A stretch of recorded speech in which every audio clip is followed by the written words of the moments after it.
Hey, what's going on, everyone? This is Mitch. Good Friday evening to you all. I hope you guys are doing well out there tonight and had yourselves a fantastic day. And I hope everyone is having a great start to their Memorial Day weekend. Hopefully it is a 3-day weekend for you folks out there. If not, regardless, I hope you guys are having an awesome evening out there. Here to break down the latest on what's potentially going to unfold for tomorrow. For our Saturday, we'll primarily focus in on tomorrow's severe weather threat. I know there is a threat for Sunday. We're going to speak on that at the tail end of the video. I'll have a timestamp up for that. But most of our focus, 90% of our focus in this video is going to be on Saturday's severe weather risk. And rightfully so, we have the opportunity that we'll upgrade from a moderate to a high risk as we're waking up tomorrow morning or sometime early tomorrow afternoon. In fact, even the discussion from the Storm Prediction Center says the only thing that's preventing them from putting a high risk up right now for tomorrow is basically storm coverage. And I'll show you that here in a second. But pretty wild stuff. So we got a lot to break down. We're going to get very detailed. Everything will be time-stamped out for you folks to jump ahead to certain areas you want to watch. We'll have the outlook breakdown. We'll break down the evolution with the short-range model guides. We'll talk about ingredients, and then we'll discuss Sunday's severe weather threat. Tomorrow's threat is going to be high-end, quite literally, guys. So we're going to get as detailed as possible. And then once again, we'll wake up tomorrow morning and give you revised information like we always do. So if you guys have not subscribed, certainly consider doing that. Like the video if you like it. Liking that video helps to get these videos out there. And it's not all about me and personal growth and, my channel getting big. That's not what it's about. Of course, I want growth on my channel. But you like these videos. And, of course, many of y'all praise these videos for being very detailed. And I do put a lot of extra effort and time into these videos with the details. If you like the video, it'll help to get these videos out there more. So that's a huge factor with the algorithm on YouTube and all that good stuff. So that definitely helps. So thank you for people considering to do that. And more importantly, if you guys got anything that I can pray about or pray over, as always, please put those in the comments below. Praying for all you folks that suffer from the storm anxiety. You guys just, the same areas keep getting hit. And it is a very worrisome thing, obviously. And I know there's people that are very concerned with this setup. So we're going to try to help you guys and talk about what potentially could unfold for tomorrow in detail. So, let's get rocking and rolling. So a moderate risk, level 4 out of 5 in the red. Okay, this goes all the way down to almost the border of Texas and Oklahoma, but extends all the way down to portions of southwestern Oklahoma, Oklahoma City included, Tulsa included in this, all of northern Oklahoma. And goes all the way up to Wichita, almost to Topeka, but enhanced risk in Topeka, it looks like. St. Louis, level 3 out of 5 in the orange. Okay, that's an enhanced risk. Enhanced risk for a very small corner of northwestern Arkansas, all the way down to Wichita Falls in Texas, Woodward included in this, and then you got the slight risk around this, marginal risk around that. So let's go on and get detailed with this. Shows you town names, even counties, cities, all those good things. Doesn't show county names, but town names, city names, and things. So Oklahoma City, Tulsa, Lawton right here, Wichita Falls in the enhanced risk. So hopefully this helps you guys. Remember, the red, level 4 out of 5, moderate risk. The orange, level 3 out of 5, enhanced risk. Yellow, slight risk, level 2 out of 5. Dark green, level 1 out of 5. You're wondering what this lighter shade of green is? It's a general risk of thunderstorms. The next category upgrade outlook is a high risk. It would show up in the pink. Got a feeling we're going to wake up to that in the morning. Okay, what is this driven off of? My folks here in Oklahoma, Texas, and Arkansas. Well, tornado threat, worrisome. Already a 15% risk of a tornado within 25 miles in a given location in this red area. Oklahoma City, Tulsa included in this. Okay, the yellow area, that is a 10% risk of a tornado. The brown area, 5% risk, green, 2% risk. But if you notice the black outline region covering all the yellow and the red, that's also a chance for a strong tornado. EF2 or higher, there's a 10% chance of that. Okay, so I think no doubt about it, if we get 1 or 2 lone supercells that get going in Oklahoma, they have the potential to produce a violent tornado. I'm talking EF3 or higher, EF4. Okay, we haven't had an EF5 in years. But, man, if there's going to be any day that does it, unfortunately, it would be tomorrow with the atmospheric ingredients out there and at play. Severe wind outlook, I think the worst of this will be up in Kansas, which we'll break down here in a second, areas of Missouri. But if you go up here to the northeastern portion of Oklahoma, okay, there is in that pink area right here, that's a 45% chance of winds exceeding 55 to 60 miles per hour. The red area, 30% chance of the same criteria. The yellow, 15% risk. And I really think that they don't have an increased confidence in winds down here because the storm coverage is not going to be very widespread. Okay, So I think there's a chance if you live in the, heck, if they upgrade this to a high risk, guys, I think there's a chance that even if you live in the high risk, you might not get a drop of rain or anything. There's a potential for that. Hail outlook, red area, 30% chance of hail exceeding 1 inch in diameter or larger. Yellow area, 15% risk of that. And then the entire black outline region with the dashes going in between, there's a 10% risk of a significant hail, which is 2 inch in diameter or larger. And I think I missed to say this here. The black outline region and the winds, if you live in that area, like near, Bartlesville, you guys have a 10% chance of winds exceeding 75 miles per hour or higher. Okay? So that's the outlook for Oklahoma, Arkansas, and Texas. It's going up the road further north into Kansas, which is going to be a big state for tomorrow for severe weather. Nebraska, Iowa, and Missouri. Moderate risk, level 4 out of 5 for Wichita, Hutchinson, Emporia, Joplin, Great Bend, Salina, however way y'all pronounce it. Enhanced risk and the level 3 out of 5 is in the orange. Manhattan, Kansas City, Hays, Dodge City, and then it extends all the way into portions of Missouri. Okay, level 2 out of 5 in the slight risk in the yellow. Lincoln, St. Joseph, Hill City, Hastings, Kearney. If I'm mispronouncing names, you guys in Kansas and Nebraska, you guys will tell me 100 times, hey, it's pronounced this way, and then I'll sit here and I'll mispronounce it again. But I think you guys know that I mean well, hopefully. Des Moines, Ames, you guys, a risk of severe weather, but in the marginal risk. Okay, what is this driven off of?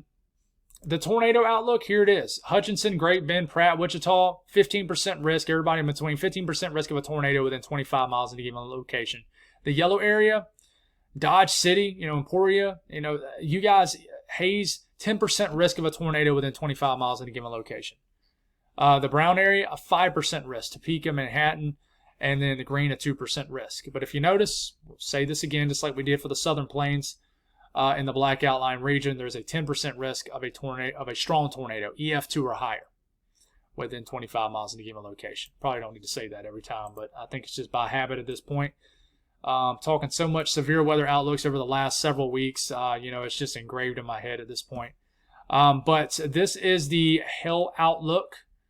All right, let's back this up. I typically do it the other way around. Let's look at the wind outlook first. Wind outlook, it's kind of just this one area. It's a large area, but it's just a real circled area here. And the pink area, the winds are going to be significant here in Kansas. Hutchinson, down to Joplin, Wichita. You guys have a 45% chance of winds exceeding 55 to 60 miles per hour. The red area is a 30% chance of that. Kansas City, and then in the yellow area, a 15% risk of winds exceeding 55 to 60 miles per hour. And then once again for that black outline region, including all the pink, good chunk of the red area, that's a 10% chance of significant severe winds, 75 miles per hour or higher. And then the hail outlook for tomorrow, which could increase. Entire red area, 30% chance of hail exceeding 1 inch. The yellow area, 15% risk of that. Black outline region right here, that's the hatched risk. There's also a 10% risk of hail exceeding 2 inch in diameter or larger, which I think we will have for tomorrow. Okay, big severe weather threat, even into western Missouri. And we are going to talk more on Missouri. I know I didn't say Missouri much just then, but I will. I got you a separate panel here. Let's focus in on North Texas and Oklahoma. Okay, and yes, this is going to show obviously southern Kansas and areas of Arkansas. Waking up tomorrow morning, 7 a.m. I want to note real quick, I almost decided, it was strong in my thoughts later this afternoon at work. I almost decided to pull the trigger and drive 15 hours to Oklahoma. Ain't that crazy? I'm just itching to chase, guys, and I've never been out to Oklahoma, and I don't think I ever would have done it. I'm blessed to have an awesome wife that just says, hey, go do it. Just take care of yourself. But I would have been out for 2 or 3 days straight. I would have missed church, which is big to me. And, just got to make smart decisions. But I think I am going to chase Monday, maybe Sunday night, so y'all stay tuned for that.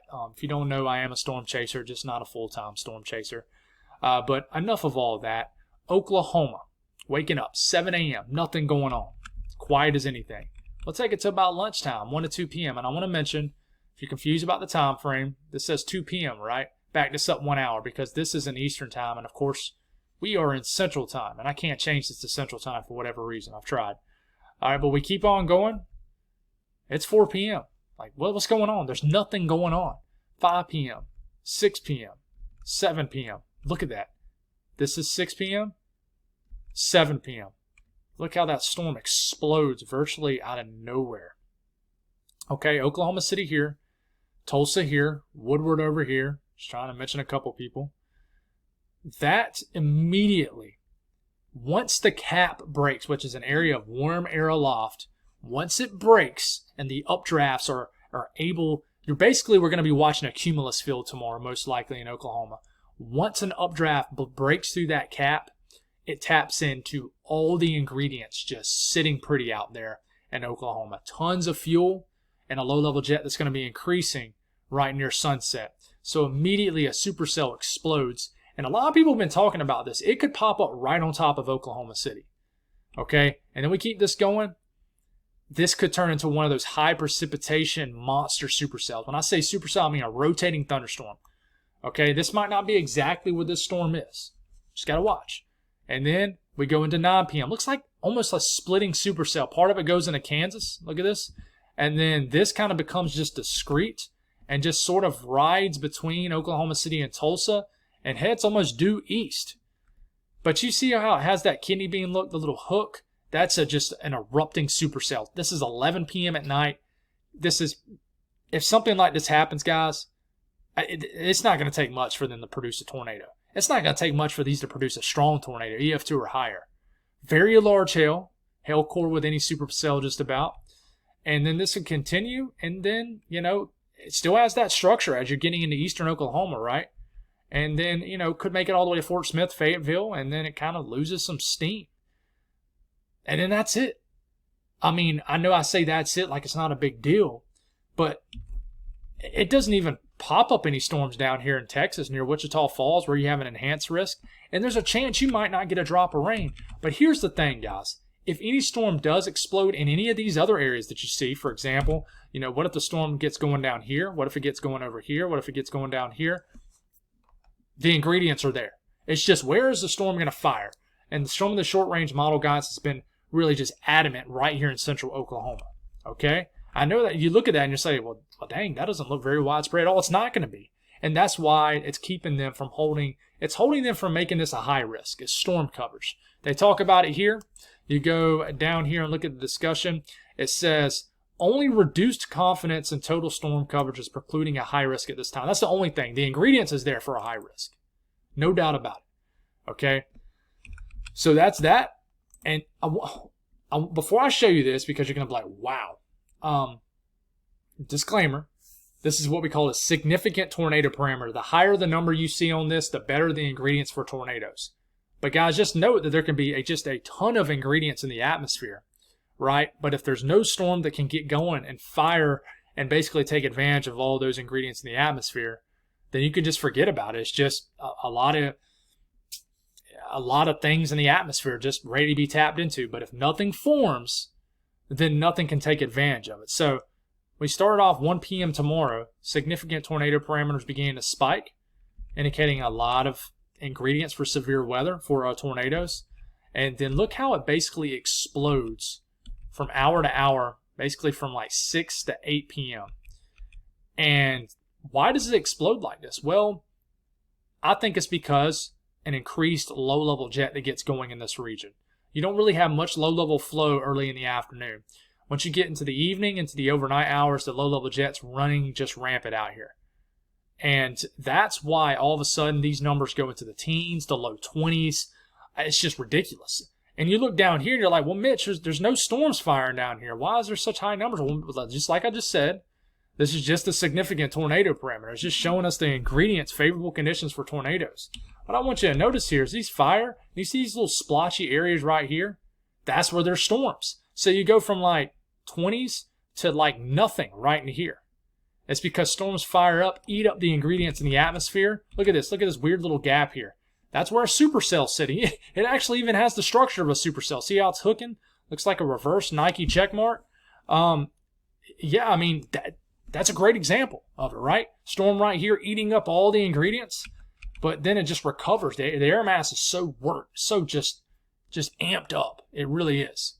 So significant tornado parameter. What we're seeing here basically is that there's a ton of ingredients for not only tornadoes, but strong tornadoes, okay? And you look at the updraft velocity swath. This is between now and 3 p.m. tomorrow. All this stuff you see here is from what's happening this evening into the overnight hours tomorrow morning, okay? Then bang, look how this more highlighted area basically explodes right around Oklahoma City. And honestly, for Oklahoma, it's like 1 or 2 storms at most. But that one storm could be a monster and a killer. It really could. Right here. So you see it? Yeah, so this more vibrant colors, this indicates strong rotating updrafts, which can produce tornadoes and certainly can produce very large hail. But just shows this one lone one right here in Oklahoma. Okay? But if it forms down here in North Texas, it would show the same thing. We just got to figure out where it's going to form. So, it's a big question here. And of course, a damaging winds is a threat, but it's not a huge threat because of the structure of the storms in Oklahoma and how just low storm coverage. So we go up here to Kansas. Our friends here in Kansas will talk about southern Nebraska in this too. Okay, so storm coverage will be a lot more widespread up here because you're closer to the surface low, better forcing in the atmosphere to push these storms from into firing. Okay, but this is 3 p.m. Same thing. I mean, look. You can look over here, it says 4 p.m., but back this up 1 hour because we're in Central Time, and I can't change this from Eastern to Central. So this is 3 p.m., 4 p.m., 5 p.m., 6 p.m., 7 p.m., 8 p.m. See that storm exploding down here in Oklahoma? We already talked about that. 9 p.m. Look how this storm begins to creep into southeastern Kansas. All right? Notice Dodge City ain't getting nothing, and they got a 10% risk of a strong tornado. Keep this going. And I think there's going to be, models have been about the same on this. Cluster of storms up here and southern Nebraska ongoing up against the Nebraska-Kansas line, dipping into Kansas, okay? And then this has an opportunity up near the surface low. You see this line of storms almost all the way up to Lincoln, all the way down into northern Kansas. This has an opportunity to produce severe wind gusts, 75, 85 miles per hour, somewhere along that range, okay? And then we're getting into midnight. This is midnight, guys. This is a damaging line of storms with maybe an embedded tornado threat. But you see these discrete cells here in eastern Kansas near Topeka, Kansas City, right into here. These will have an opportunity to produce a tornado. But damaging winds as a low-level jet is increasing to like over 50 knots, 60 knots in this area will be feeding the kinetic energy for a very disruptive wind flow and basically wind ingredients to drive damaging winds in this area. And this continues. And I'm telling you, you see here, this is around 9 p.m. This line of storms that rides the Kansas-Nebraska line eventually kind of gets into areas of southwestern Iowa and northwestern Missouri. This will mean business. It will. But still, look at this cell right here. This is 1 o'clock in the morning in eastern Kansas. And then this line of storms could drape down and slam Kansas City in the middle of the night, the wee hours of the morning, Sunday morning. We got to watch the evolution of these models and see what happens with that. And then it's over as we're waking up tomorrow morning. Okay? Once again, we look at the significant tornado parameter. It spikes, especially for southern Kansas. But it also, you see 5s, 4s, 6s up here. It spikes up here too. And then these storms form, taps into the ingredients up here, which is still high end, just not as like ridiculously high end as Oklahoma. And then the storms form, take advantage of the atmosphere, eat up all that fuel, and then it's gone. Okay? You look at the updraft velocity swath, it's going to look a lot more widespread than Oklahoma. Okay? It shows it firing off this line of storms right here in northern Kansas, southern Nebraska, indicating rotating updrafts, and then it shows it in eastern Kansas too. I mean, you got a sign of rotating storms right over Kansas City on this particular run of the HRRR model. I think Kansas City is going to be quite active late tomorrow night. So indicating rotating storms. But the one thing I'm concerned about is the winds. You know, this is between now and just like late tomorrow afternoon. You see all these windy conditions out here in western Kansas, western Nebraska. This is just because of the ejecting surface low. Strong winds associated with a low pressure. You see all those areas that just popped up in eastern Kansas, eastern Nebraska into Missouri. This is because of the storms, guys. They're capable of producing anywhere from 50 to 70 mile per hour wind gusts, maybe in excess of hurricane force winds, 75, 80 mile per hour winds. I mean, so this is going to be dangerous for sure. No doubt about it. The wind threat is quite serious. In fact, the wind threat is also driving that moderate risk right now. So it's a really big concern with these damaging winds here for sure.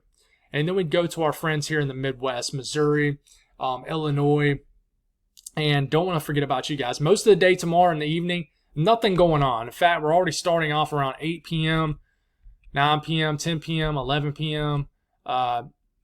This is midnight. Storms begin to move into western Missouri as we start to get around midnight, maybe an hour or two before or after. And like I said, Kansas City, storms are quite intense up here in northwestern Missouri. I mean, there's a lot of storm activity also up here in Iowa. I just think that this will be just more clusters of storms, nothing too crazy. And then as we start to get to 4 or 5 o'clock in the morning, watch out Kansas City. This is a nasty line of storms. And look at all these storms stretching all the way down to Springfield. And then we take it all the way into about 7 a.m. Sunday morning. We got another line of storms making its way through Illinois. And by the way, northern Illinois, southern Wisconsin, didn't hear nothing about tornadoes today. So we did all that talking about that, and nothing ended up happening. But that's good news. It's great news. I didn't hear about nothing. You guys in northern Illinois, southern Wisconsin will have to tell me if y'all got any action from this. But we'll stop it here. It's around 7, 8 a.m. to Sunday morning. Line of storms draping across central Missouri, moving into western Illinois. Still packing a punch. And we look at the updraft Felicity swath. This is really what is kind of happening between now and tomorrow afternoon. But it's really what enters the picture overnight. You see, especially this area right in here in central Missouri, you want to watch out. It's the wee hours of the morning tomorrow, and then I gotta stop saying tomorrow morning. The wee hours of the morning tomorrow for Sunday morning, tomorrow night and a Sunday morning, we gotta watch these storms in central Missouri, all the way to eventually into southern Illinois tomorrow, which introduces into our threat for our Sunday. So the winds too with these, especially in western Missouri, tomorrow night will be quite intense. And I really think these storms all the way through Sunday morning through Missouri, eventually getting into western Illinois, southern Iowa, could bring some very strong winds, 50, 60 mile per hour winds. I just think Missouri, the main action won't happen until like late tomorrow night for sure. And then, of course, we'll look at the ingredients, guys, and we'll start off around 1 p.m. tomorrow. A lot of Cape energy in the atmosphere already building into this region. It's building fast, too. Well, we go on and just take this to, let's just go all the way to about 7 to 8 p.m. tomorrow evening. Cape levels approaching 5,000. In fact, they probably will. 5,000 or more joules per kilogram in Oklahoma of storm energy, of Cape. So your thermodynamic environment in Oklahoma is going to be about as high end as it can get. But one thing I will say, typically with extremely high Cape situations, you deal with some sort of cap. And I think you will have that cap for a period. But listen, the short-range models are not always the best with this kind of stuff. They're not. Sometimes they get it wrong, especially sometimes they, you'll actually get actual storms that develop when the models didn't show anything. But, I mean, you got a high-end fuel all the way into Kansas. Even over 1,000 joules per kilogram into southern Nebraska. So plenty of storm energy in the atmosphere. And then once again, there's a great example. You see how you got this weird splotch right over here over north of Oklahoma City? That is a storm forming and then eating up all that energy in the atmosphere. It literally just, it's like Pac-Man. It forms and just yum, yum, yum, just eats up all the energy in the atmosphere. Okay? So it's a great example of that. But really the most concerning thing of all this is this low-level jet. This is why your significant tornado parameter just goes absolutely haywire tomorrow evening. So we'll start off tomorrow afternoon, 3 or 4 p.m. You got a little bit of low-level flow out there. This is basically winds at 850 millibars, about a mile above our heads, 4 to 6,000 feet up in the air, right? A little bit of low-level flow, 20, 25 knots. Just not a whole lot though. But as this surface low right up into here ejects across the plains, this area is going to get lit up with purples and reds. And here it comes very quickly, explodes. And all of a sudden in Oklahoma, portions, all the way up into Iowa, you have a low-level jet over 40 knots, but down here in Oklahoma, it's over 50 knots. Basically winds at 55 to 60 miles per hour, about a mile above your head. It's just consistently going. And if you look at the wind barbs, they're coming out just generally the south, right? So you're getting an ample amount of low-level moisture getting pulled from the south. And in the mid-levels, the winds are coming more so out the west and the south. So that, change in direction of the winds in the upper levels of the atmosphere gives you that directional shear, that little spin in the atmosphere, right? But watch as you start to get, closer to like midnight. Low-level jet approaching 60 to 70 knots. Tons of kinematics, which is your favorable wind flow aloft. Tons of kinetic energy in the atmosphere to fuel a very significant wind threat and a tornado threat. And this continues as this surface low kind of starts to move more so west to east across areas of the plains into the Midwest. And this will just fuel these nasty storms down here. So that's it for tomorrow. We'll do it again tomorrow morning. But there is a severe weather threat, obviously, for Sunday.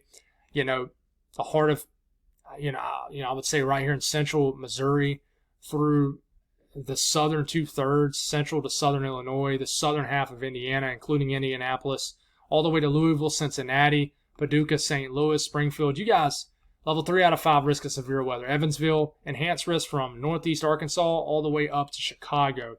And everybody including this. What is this driven off of? Guys, all we know is that here in the red, there is a 30% chance of severe weather or more. There's a 30% chance or higher of severe weather within 25 miles in a given location. And then in the black outline region, there's a 10% chance of significant severe weather. So we'll know what this is going to be as we wake up tomorrow morning. Indianapolis, you're included in this. Louisville, St. Louis, higher populated regions. We know that the Indy 500, which I apologize, guys. I know I said it was NASCAR. I'm not big into cars, NASCAR or anything like that. I'm definitely not the guy that appreciates a really nice car out on the roadway. That's just not my thing. You guys should have saw my storm chasing video before it kind of crapped to bed on me. Back with Hurricane Idalia, I drove a little Mazda. The side mirror was shredded. I had no AC in it. My fog lights were busted. I've never just put a whole lot of value into that kind of stuff. I just make sure that they're maintained and I've taken care of the internals. But as long as it gets me to point A to point B, you guys get what I'm saying. Just not super interested in that kind of stuff. That's why I called it NASCAR. But I'm sorry about that. But just I know that's a big event in Indianapolis, and you guys do run a risk of significant severe weather. And we're going to get very detailed on that. And we can take a look at the latest long-range H-R model. Kind of starts it off where we left off in the Midwest. There's going to be a nasty line of storms probably working its way through Illinois throughout the morning, Sunday morning. We'll rumble through Chicago. And then this is as far out as it takes us, all the way to about 1 p.m. Sunday. Shows a line of storms moving right over Indiana through sections of western Kentucky. What happens after this? It's a big question. If this is all that happens, then I don't think we're going to get as bad of a severe weather threat Sunday as what we thought. What does this do to the atmosphere? Is there going to be more storms that develop ahead of this? What's going to happen? It's a big question. So we got a lot to figure out about Sunday, I do believe. So we will get it figured out for you folks.